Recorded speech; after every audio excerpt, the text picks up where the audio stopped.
Grab some marbles from the Dollar Tree. Use a foil pie pan and line or cover the inside with parchment paper. Next, fill a bowl with concrete mix, add water, and stir until everything is combined. Then pour the concrete mix into the lined foil pan and continue to add concrete mix until you get the height that you want. Then start adding and placing marbles and colorful tiles on top of the concrete mix. Allow the stone to set and remove the parchment paper.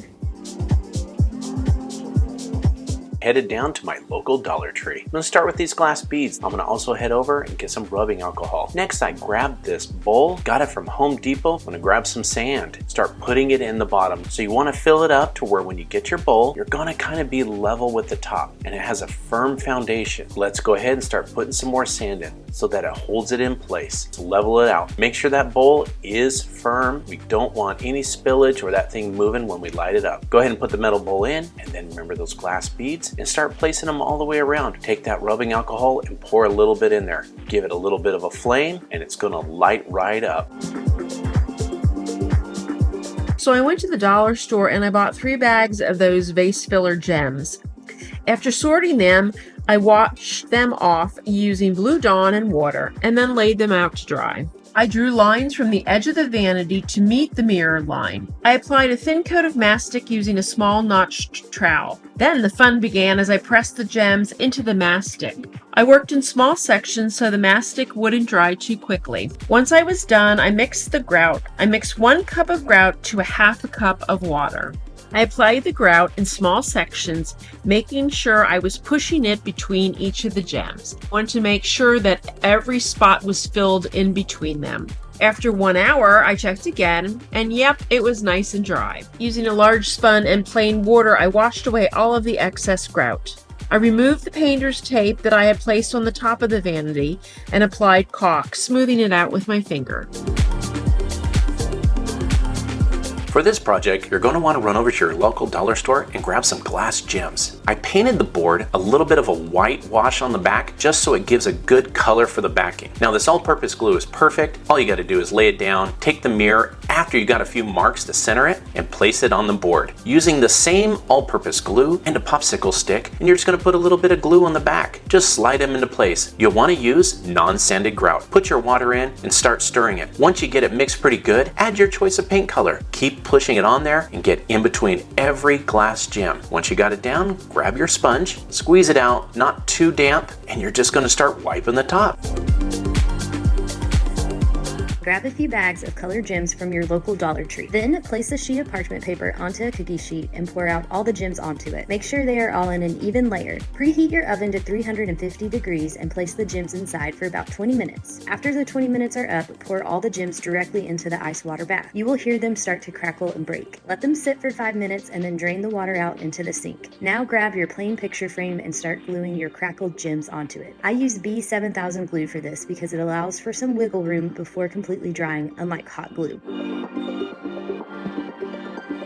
So I've already preheated the oven to 350 and we're gonna go ahead and bake these for about 20 minutes. Go ahead and fill up a pan or a bowl with ice and water.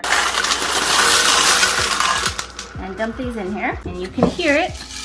They pretty much immediately just fracture and they're now ready to use. First, I'm gonna start by placing my glass pieces where I want them. I'm using Mixed Media Girl Artist Resin, and I actually want to pour this over my stones here. I'm gonna start off with white paste. I'm gonna spread it out a bit with my finger. I'm gonna get in here with the white metallic, and I'm gonna get in here with the pearl. A little more of just that flat white. So I'm gonna take some of this gold, and I'm gonna use my stick, and I'm gonna make these thinner lines. The last thing we need to do is take a torch and get rid of the air bubbles. Then we're gonna leave this cure. So I went to the dollar store and bought 35 bags of gems. They were really dusty, so I removed them from their little bags and washed them with mild soap and water. After washing them, I laid them out on a towel to dry. Several months ago, I completed a backsplash in my bathroom above the sink. People commenting on that post asked for the entire wall to be covered with gems. So here you go. I began by drawing a level line a little higher than the backsplash. Then I measured the height of that line from the floor and made marks on the wall and connected the line. Another comment on that original backsplash post was that I didn't create a pattern on the wall. So on this one, I decided to draw some seaweed. After the pattern was drawn, I began to apply mastic inside the seaweed lines, filling them in with the different sizes of green gems. I worked on small sections of the wall at a time, working my way up the wall. Once I got to where I had put the original backsplash, I added the mastic and continued with the 3 different colors of gems. It was a little hard working around the toilet, but hey, with my skinny fingers, I made it work. I really liked using the different sizes of the green inside the seaweed. I think it gave it more of a texture and a really interesting look. When I finished applying the gems to the wall, I measured and cut a piece of chair rail and then fastened that to the wall with a brad nailer.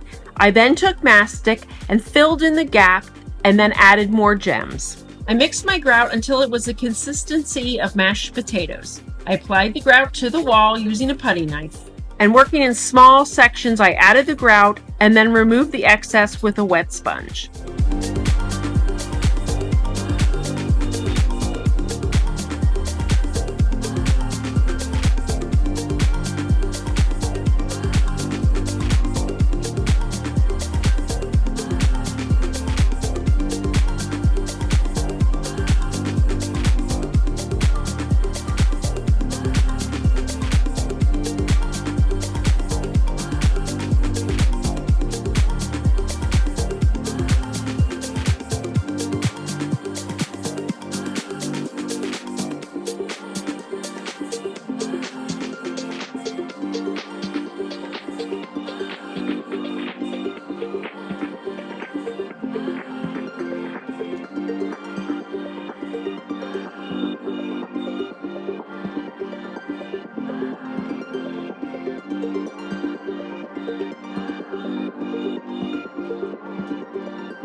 you.